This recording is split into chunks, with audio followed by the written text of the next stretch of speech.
The afternoon sun slanted through the dusty windows of a roadside diner when the trouble began. An old man in a wheelchair, his hands trembling as he tried to maneuver through the narrow aisle, became the center of unwanted attention. A group of leather-clad bikers laughed cruelly, blocking his path. Their voices carried sharp and mocking tones, echoing through the room. The man's face tightened, not in anger, but in a quiet, humiliated silence. He had been a soldier once, a protector of freedom. Now he couldn't even roll past a table without jeers slicing through his dignity. Before I tell you what happened next, tell me in the comments where you're watching from. I love knowing who's listening.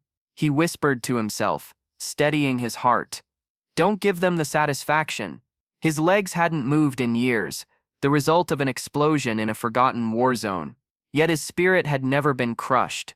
The bikers didn't see the man who had once led others through fire. They saw only frailty. The diner grew heavy with unease. A waitress froze behind the counter, unsure whether to intervene. A few customers lowered their eyes, choosing silence over confrontation. The laughter of the bikers filled every corner like smoke, choking out compassion. And the old man's hands, scarred and stiff, tightened on the arms of his chair. Then came the words that cut deeper than their laughter. Bet he begged for this wheelchair. One sneered. The veteran's jaw clenched, his eyes wet but steady. He thought of nights in the desert, of brothers lost in dust and fire, and of promises made that he would never dishonor them. But here he was, powerless before cowards. Outside, the rumble of engines stirred. At first it blended with the roar of trucks on the highway. But soon the sound grew distinct, precise, disciplined. The bikers heard it too, but smirked, unaware of what approached.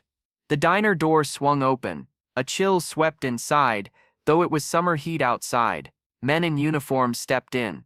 Navy SEALs, a team moving with quiet purpose. They weren't here for violence, but their presence was its own kind of storm. The chatter in the diner died instantly. Even the bikers fell silent, their bravado draining as the weight of military discipline filled the room. One SEAL stepped forward, his eyes locked on the old veteran. Recognition flashed between them, a bond deeper than blood. "Commander," he said softly, almost reverently. The bikers stiffened, glancing at each other in confusion. The man they mocked was no helpless stranger. He had been their superior once, the kind who led warriors into the impossible and brought them home. The SEALs closed ranks around him, not in aggression, but in respect. Every movement was coordinated, silent, a living wall between cruelty and honor. The bikers, suddenly small, fumbled for words, their laughter strangled in their throats. The room itself seemed to hold its breath. A moral weight hung in the air. Should the bikers be punished? Should fists meet arrogance? Justice often tempts the violent hand, but mercy too carries its own strength. The old veteran raised a trembling hand, signaling restraint. His voice, though weakened, carried the authority of a man who had commanded in war. "Leave them. They don't know what honor means." The SEALs obeyed, not because they lacked power, but because true power is knowing when not to use it. The bikers slunk away, faces pale, their bravado shattered, and as they left, the silence broke, not with laughter, but with the sound of quiet applause. The other diners, once frozen in fear, now found their courage. The veteran bowed his head, tears cutting paths down his weathered cheeks. He was not alone. His brothers had not forgotten him.